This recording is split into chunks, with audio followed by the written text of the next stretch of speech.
Welcome back at WNST, Towson, Baltimore, and Baltimore Positive. When I get Oriole vibes around here and I put the ballpark behind me out on YouTube, something special's coming your way. I'll tell you what's special. I'm going down to Bowie, see a minor league baseball game for the first time in it's been so long that I don't even really remember how long. That's how long has been.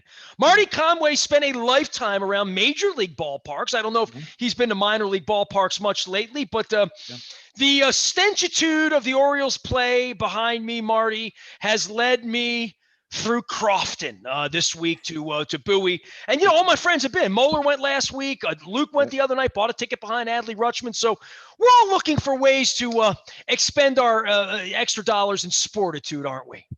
Yeah, no, in fact, yeah. No, I grew up with minor league baseball. I worked for the Syracuse AAA team. That was my ideal. I mean, I had my dream job when I was 16, so you couldn't top that. And so, yeah, no, I was raised on minor league baseball. And even when I was working for major league teams, I would often go to minor league parks. I mean, I think it's it's the soul of baseball. So, but yeah, I did not get there last year, but I used to take my kids on a regular basis to Bowie. And so really, really appreciate not just that, but what the people that work there and support it do, because they don't make anything nearly what they should.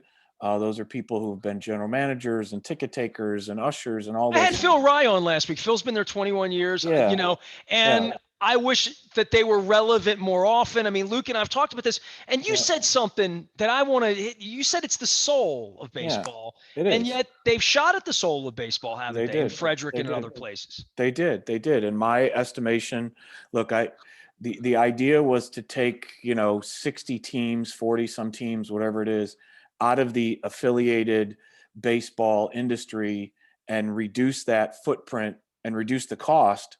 It's as if somebody in Houston that had a great analytics background said, I think we can produce a baseball player in a laboratory and do just as well, at Driveline or some of these other facilities to do that. And then the second thing is, which I don't think they want to talk about too much publicly, and that is most of the teams have reinvested that money in the Dominican Republic. And it's a heck of a lot cheaper to build and develop a pipeline of talent in the DR than it is through college baseball, high school baseball, scouting, all that. You basically show up in the Dominican and you then have 40 or 50 kids who want to play baseball for nothing and are willing to sign many times for not much to do it. So it's been this shifting, and I think ultimately it has plucked 40 cities or so out of the Major League Baseball pipeline, like Frederick, and dump them into something called a collegiate summer league, which has really no definition. We don't know who the players are. And at the end of the day, I have a friend that just went to Frederick, and he said there was 500 people there, maybe 300 of them are children under the age of 12. And that's a whole lot different than what it was 2 years ago when they would have, and this was fireworks night, when they would have 5,000 people, kids as well as adults. So I don't know. I think Major League Baseball might have overstepped here. I'm not quite sure that they understood the consequences of what minor league baseball did for Major League Baseball in those markets. But that's their play at this point, not mine. Marty, I had Michael Kay on this week, Yankees broadcaster. He's done a book called Center Stage with kind of doing what I'm doing, talking to other people about other things other than just baseball or sports, even though he's sort of famous for the Yankee thing.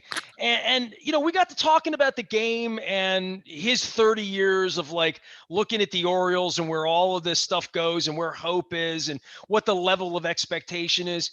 It really is amazing. When I think of baseball, and you worked in it for so long, has there been a point where it was well run, where they made really great decisions? I mean, I'm literally trying to, in my mind, think of any decision that's been made in the modern era, the last 20 or 25 years, that's been a great decision. Whether it's interleague play, whatever the controversial parts of it is, where they could take Monty Hall, door 1, door 2, door 3, they've always taken sort of a weird door. And I guess the first trap door was, we can all spend a different amount of money and have a great sport. And it'll all work itself out because we'll just tell the poor teams that there's a Tampa around every corner. There's a Houston rebuild.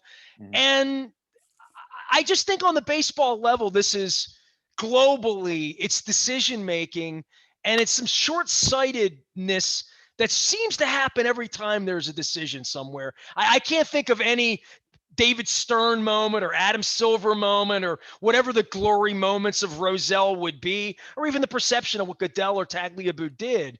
But baseball in the last 30, give me one or two things you think have been globally good when they make a decision. That's a big decision.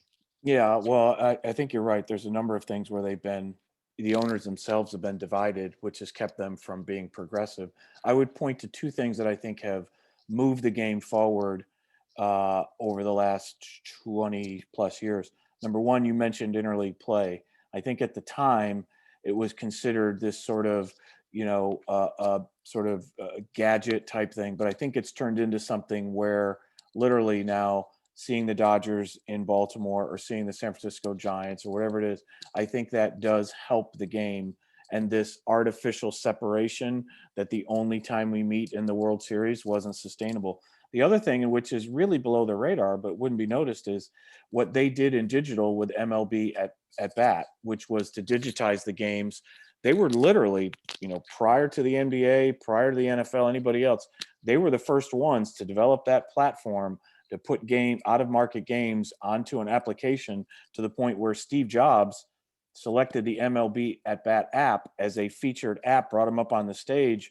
Well, the game has been run by nerds like that, right? That's the baseball side of it. Yep. Is that Bob Bowman. The analytics people, Yep. They measure well. Yep. But do they cut well? Well, ultimately what happened was each team invested $1 million and they got that investment back in spades, and they ended up selling that underlying platform, which was distributing NCAA, March Madness streaming. All of that was being done on the basis of MLB at bat app that they developed.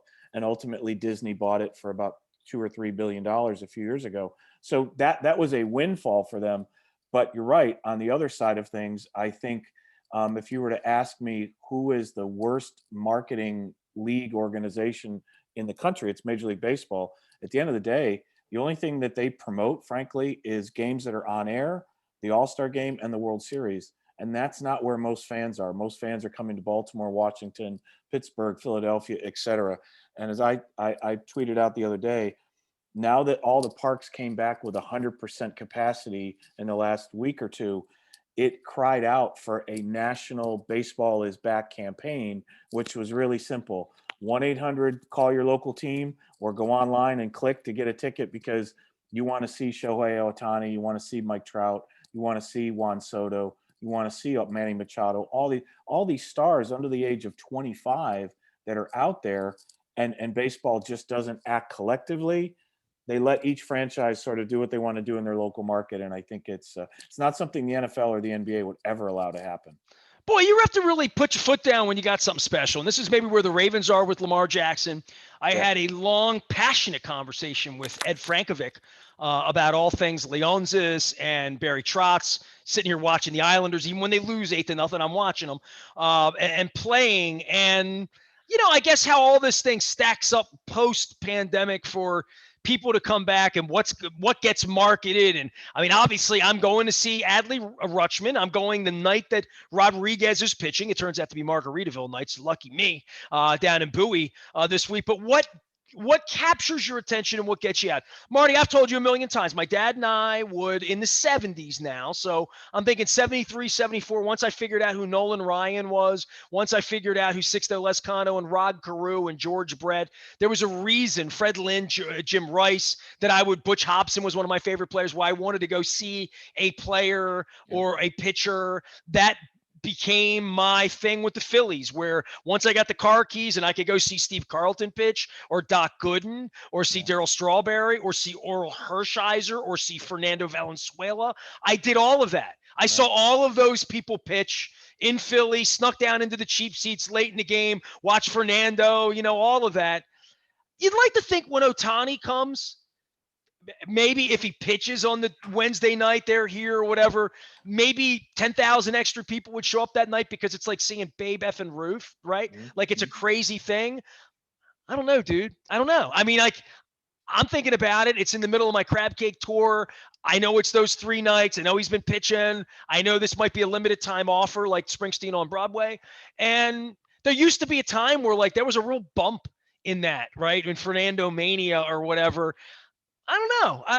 To your point, if Shohei Ohtani doesn't get you out to Camden Yards on the night that he's pitching, and the only night he might pitch here for 3 years, however it turns out when they come through, whether he's going to remain a pitcher, if you love baseball and you love the fascination of it, it would seem to me that would be a big night anywhere he would be.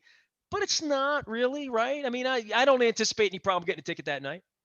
Well, I don't either, and actually, I plan to go at least 2 of those nights that they're here. But what I do think will happen is there's going to be a substantial population of Japanese Americans out of Washington D.C. What you underestimate is in the D.C. area, there's these enormous populations of nationals from other countries and heritage and things like that. And it happened when Baltimore had the pitcher from Taiwan, right? Sure. And there would be 3,000-4,000 people just to come just for that. So I think Ohtani in Baltimore, because he's not coming to Washington this year, I think that will be circled. I'd be surprised if that's not a substantial weeknight crowd. It's not going to sell out. I should have bought that U2 tour shirt in Tokyo, shouldn't I, Marty? Substantial crowd to do that. But that's like you said, whether it's Jacob deGrom now instead of Dwight Gooden 25 years ago, or whether, it's the next Roger Clemens or whatever it is, that's what tends to draw. Look, you're talking about people, and they've already done this. They've already made the trek to Bowie through virtually word of mouth, right? I mean, there's been no huge advertising campaign about Rodriguez or Rutschman or anything else. It's just been largely word of mouth. And that's not to be underestimated, that there are a lot of people in the baseball pipeline who know what's going on and are not going to come to Camden Yards until those players show up there. And then I think that will be a boost, which I think has to happen no later than next spring. I don't think the rebuild concept, this is probably the bottoming of it. I hope it can't go on any longer. People are not going to come out to a ballpark generally to see people that they have no idea who they are and no idea whether they'll be there beyond this year. So, or no idea whether they'll get a hit until the 8th inning through 2 rain delays against the best team, the Chiefs on earth. Marty Conway's here. He loves baseball. He loves sports. Sometimes he officiates it. Sometimes he opines on it. When we're lucky, out on LinkedIn or Twitter, you can follow him out there. The good professor from Georgetown and long-time executive of the Baltimore Orioles and the Texas Rangers. All right, so let me move the boat a little bit. I got into it with Frankovic about Leonsis, and obviously they have a basketball situation now there. Dennis Colatzos and I were talking this week. He's like, "You're not watching the NBA. How can you not?" And I don't, it's not that I feel dirty coming to the party late. I mean, Lord knows I started watching the Islanders like a week ago, right? So like you can come in late. You're allowed to show up in the 3rd set of the French Open semis when guys like you and everybody on my timeline on a Thursday saying, "Put the match on. It's incredible right now," right? Like, so I did, and I do, and I'll jump in, and I'm a guy that'll watch the one race a year or whatever. Where's sports right now? I mean, you've been at this a long time. We've talked incrementally every 2-3 months throughout the pandemic about what happens after this. I don't know that I was braced for maybe being in New York next week and the Islanders in the Stanley Cup Finals on 4th of July weekend, or even the NBA Finals being served in July, or how we're getting it on TV. But it does feel, and it's been a while since I've had you on, man. It felt like sports wasn't even, the last time I had you on, may have been like opening day range, right? Yeah. It feels like sports is back. And I mean back, like my wife has watched 5 golf tournaments the last 4. She was watching women play golf 3 weeks ago for hours on end. She's watched tennis. She is the reason I'm watching hockey. She puts the Orioles games on just to see what's going on. She doesn't really watch the Red Sox or anything like that, but like sports is on and it's there again. And I don't know that everybody 2 feet like jumping in the puddle came back in any way, whether it's gambling, whether it's showing up, whether it's watching it on TV, but it's there again. And it's percolating a little bit, and it's percolating differently because it's July and they're playing hockey and basketball and stuff's happening and we're looking for it, I think.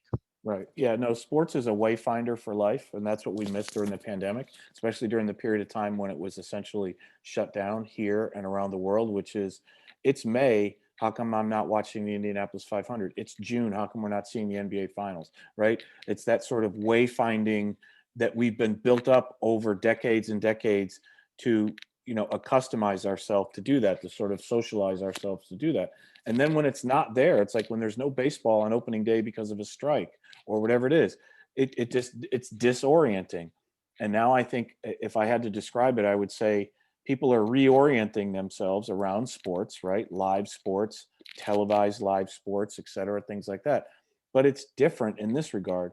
Those trends that were happening prior to March of 2020 have been accelerated through the pandemic. What does that mean? The live event challenge is still there. People are less willing to go to a live event, even though they missed it for a year. They're willing to substitute it for television. They did that. We had conversations about people not coming to Ravens games, not coming to Oriole games, right? For Doing years that now, we've had before those. for years. And that conversation is picking up and it will accelerate because it's in your hand. Why do I have to go do it? So I think what you're seeing is the strong are getting stronger. Look, the NFL is probably the one sport and one league in the world that gained through the pandemic, right? They showed their strength. They were able to bulldoze their way through it. They only had It cost them very little, right? It cost them the low. gate, which Right. would have been everything in hockey or whatever, right? But it Right. cost them the gate, but that's all it cost them, and that's a pittance, literally. They were only able to get 6% of their available gate population in during the pandemic. So 94% of their typical gate population wasn't able to show up. It barely made a difference. Did it make a difference on the margins in some teams? Yes. Certain people that own stadiums or have bigger investments, and I cite that. I say, like here in Baltimore, I'm sure there was an impact, but at the end of the day, it hurt the Ravens very little. They don't have an investment in a stadium. They don't own it. They don't have to operate it. They don't put other events in there. So some organizations that were multifaceted prior to hurt worse because they had a bigger investment, a bigger note to pay. Other organizations that rent the stadium and have a free training facility and all that, it didn't hit them nearly as much. So we had this, that was sort of what was going on during the pandemic. And then NBA teams, for example, were hit exceptionally hard. Why? Many of them own or operate an arena, so they didn't get the other revenue from the non-NBA games. And so you saw the collective debt of the NBA go from $4.5 billion in 2019 to $6.5 billion in 2021. 8 teams took additional tranches of debt to pay off the issues that they had. So all of that was percolating back in 2019 and early 2020 is just spilled over. But from a fan standpoint, we're just sort of reorienting ourselves to do that. And some are winners and some are losers. And I think that's kind of what's happening out there. Some new sports are developing, indoor sports, lacrosse, different things. Some of the existing sports, with the exception of the NFL or SEC football, are probably going to see some of these struggles for a little bit. What have you been watching? Anything? I've watched everything that I could possibly watch. Like your wife, I will watch a golf event halfway around the world for 30 minutes or 60 minutes because I just want to see what that culture is and what's happening. I haven't watched as much hockey. I haven't watched as much NBA. I've watched a ton of baseball. I watched a ton of auto racing, and I watch the European Championships right now. So a lot of soccer. There's been a lot of soccer the last month, right? Yeah. I like you. I'm drawn to personalities. I watch MLB Network to see Ohtani when he pitches or hits or things like that. I'm drawn to those type of stories, and I just find it interesting because at this point you have to go find your sport, right? There's a ton of it on streaming and everything else, but you have to go find it. It's just not going to hit you in the face. It's literally like my wife and I got into it at 7:56 on Monday night. I'm like, the game's on tonight. I think it's their night. It's the Trot's night to play. I went. I'm like, yeah, it says the game's on, and she's like flipping through. USA Network had it the other day. Then all of a sudden it's NBC, and Kenny Albert's not calling the game, and Marty, I don't know. I used to like care and like research all that. Now I'm just like, let me know when the game's on and when you're playing. And if I sleep through it and you're getting no hit in the 7th inning and the rain's hitting my window and I know you shouldn't be playing and you're still playing, I fall asleep and I wake up because I'll be 53. I pee in the middle of the night. About 2:15 in the morning, I come out, I get my glasses on, I look down to see if they got no hit.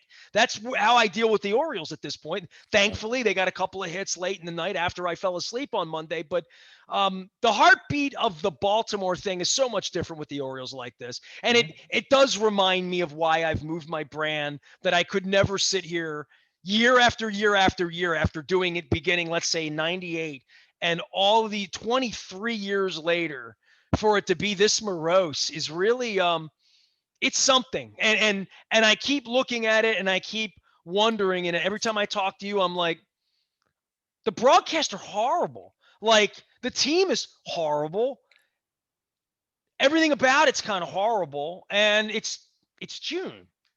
Well, that's what I said. To me, this has to be rock bottom, where the team has prospects that are a year or so away, and people can now see them potentially there. Because right now, this substitution idea that the substitution at third base or shortstop or whatever, that this is going to be somebody that you're going to look to, I just think it hasn't sold. It's not going to sell. And then you got a whole lot of other environmental things going on around the franchise itself, either physically in the city or economically Does it or other matter? Is there a aspects. consequence for the Angelo? I mean, I keep wondering this. Like all of this So, awfulness, all of this tyranny, all of the losing. Like, I think when they bend Uncle Larry over, they're going to get something. I don't know what they want. You and I have been questioning that all along. What are they going to get in the end? What do they want to stay here instead of putting boots on and going to Nashville? Although they would never do that as long as the Star Spangled Banner. But either way, I see it be this awful, and I keep thinking like, Adley Rutschman's no more your savior than Matt Wieters was, than Adam Jones was, than like Cal Ripken was. Don't bullshit me. You know what I mean? Like there ain't no savior in Bowie. This is a real big boy thing. This is not. This is marketing. It's involvement. It's community involvement. It's business. All of these things that there's been no. Yeah, there still is no energy for any of that. yeah, right now, there isn't really a fabric or a foundation that is supportive, a network around the organization itself, right? And that's what is sustainable. What I mean is, Adley Rutschman will come up, or Grayson Rodriguez will pitch, and there'll be nice crowds on this date or that date, whatever. But if you look at nights where they are right now, and on a rainy night and all that, if you look at the box score and the attendance, they're announcing about 7,500. That tells you that that's about the core of regular tickets that are sold. So meaning, barely anybody's going to show up on a night where there's thunderstorms and all that. So that tells you that the walk up, minus the walk up and all that, is about 7,000, 7,500, which means there's probably 2 or 3,000 ticketed accounts that make up that 7,000, because people who bought a season ticket or still have one bought 2 tickets or 3 or 4, whatever that number is. And so that's what I'm talking about. That's what you have to build up, is you have to build that fabric, and you have to build that foundation around people buying in advance on the ticket side. And then you have to have investment from corporations willing to benefit from signage and promotional events and suites and other things, because that is where the high margin revenue is. And that's what propels a team forward in terms of being a sustainable, successful, impactful franchise in a marketplace. I don't care if it's Baltimore, Washington, St. Louis, whatever it is, but Baltimore in particular is going to be increasingly reliant on those local revenues to support and sustain that, whether it's gambling revenues, betting revenues, whatever it is. Right now, you have a contrast between what the Ravens have been able to do and what the Orioles have not been able to do. And I know they don't like that contrast in the warehouse, but that is the way that corporations have looked at it. Under Armour and others have said, this is an organization that we feel really comfortable with. And then another organization that there's so much ambiguity about, I'm not really sure. So if I provide my products at the stadium and I sell beer or pizza or French fries or, hamburger rolls, I'm involved there. But if you start to look for, there's no Southwest Airlines, there's some other organizations that aren't there, pandemic related or not. And that, I think, is your first clue as to sort of what some of those, opportunities are. Now, will that come back? I think it absolutely will. but it's going to take outreach from very top leadership, whoever that is going forward to rekindle that in the market. Marty Conway is here. He is the good professor. Marty, I'll leave you with this because I like to kick DC in the nuts on the way out. My wife and I went down the other night, had a little dinner inside the district just to, move around. It was a beautiful night, see some different cicadas, and have them hit the windshield the whole way home. You mentioned disgraces that, sits here in Baltimore with this baseball team and the largesse of the NFL and, what a huge – boy, that Washington football team's something, isn't it? I mean, you talk about running from it and businesses not wanting to be a part of it and people not wanting to be a part of it, and women not wanting to be a part of it, and just all the way along. And the sale that went down the other day that he's now taking it all in. So they've gotten the bad guy now to have all of it instead of most of it.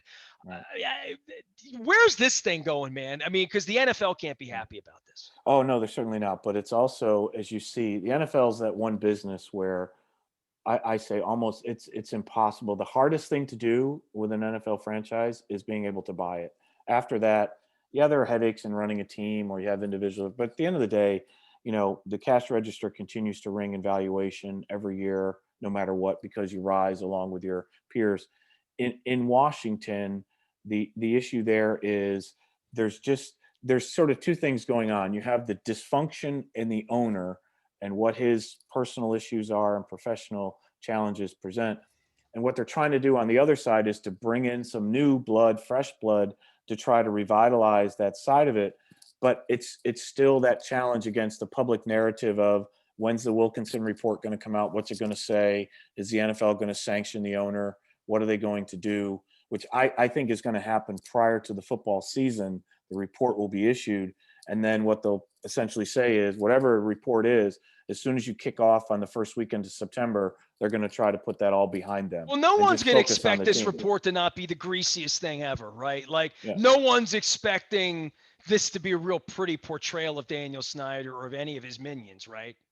Yeah, no, I think the public portrayal will be challenging to him, but I don't think it will be detrimental to him. I think the private report that other owners will see and other people inside the NFL on a confidential basis will not look good at all.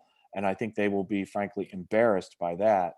But I think what Dan has been doing for the last several weeks is he knows this is coming, and he's already making appeals about getting a new stadium. He's made a partnership with Legends Corporation, which is Jerry Jones's corporation, for being able to sell suites and signage and sponsorships in a new stadium, which, by the way, isn't even on the books anywhere yet. So I think he's trying to curry favor within the NFL ownership community to make that penalty as low as possible, whether it's just a fine or whether he's asked to step aside for a period of time. I think that's what he's done, is he put an infrastructure in place that if he was forced to sit out for a season or part of that or pay a fine, they'd be able to do that. But trying to convince the fan base that he's rehabilitatable. Yeah, but I'm convinced that all of that is going to occur between now and the first kickoff, and there'll be a lot of debate and discussion about it. But as is the NFL, once that first Thursday kicks off, man, it's all focus on the field. It's Aaron Rodgers on the field, not off the field. It's Dan Snyder and Washington football team on the field, not off the field. It has the power. The networks have the power to transform our view and thinking, just football related, just fantasy football related, and not the scandals. So I think it'll be a topic of discussion for the next couple of months. Come September, October, we'll be back to talking about where they stand in the division and who they're playing next week and all that. Are you saying the media has the ability to manipulate minds? Amazing on that. Isn't that? Yeah, I don't know. Isn't there an emoji that kind of goes like this or something? And on next week's program, we'll discuss Vladimir Putin sitting down with NBC and telling his truth. Marty Conway is here. He teaches things like what he just gave us a dissertation on, which is sports and business and how they sort of intersect down at Georgetown University. Marty, it's always great to visit with you, man. Some point, you want to go see Grayson Rodriguez pitch Saturday? It's Margaritaville night, dude. I mean, we got Jimmy Buffett. Come on. I do plan to get down there at some point this summer and get that opportunity, because I think there'll be some other guys coming up who will bypass there or spend a very short amount of time in Aberdeen. And I think by late July, early August, that next Orioles franchise will be essentially really close together in Bowie. And that's what I think you'll look at for next opening day roster. I think a lot of those guys are going to have to be on it. Cedric Mullins, Trey Mancini, John Means, and the trading deadline. Must be July here in Baltimore. Let's send Cedric to Denver. He is Marty Conway, but never Atlanta. He is the good professor. You can find him out on LinkedIn. You can find him on Twitter and certainly at Georgetown University, sometimes officiating at various places. Marty, a concert, a ball game, a beer sometime soon, brother. All right? Got it, man. Thank you very much. And if Wimbledon gets tight, I'll be following your Twitter to let me know when I need to put it on. All right? Okay. You got it. I got eyes everywhere out there. Marty Conway joins us here. Please feel free to follow him. Follow everything we're doing out on Facebook, Twitter, LinkedIn, Snapchat. The Maryland Crab Cake Tour begins on August 1st. We're going to be heading down to Ocean City at the Marlin Open. I'm going to be doing the Maryland Counties event. I'm going to Southern Maryland, Western Maryland. I'm going fly fishing with Dan Rodricks out on the Savage River. I'm even staying at a yurt. I don't even know what a yurt was a couple weeks ago, but I want to stay in one. We are WNST, AM 1570, Towson, Baltimore, and we never stop talking Baltimore positive.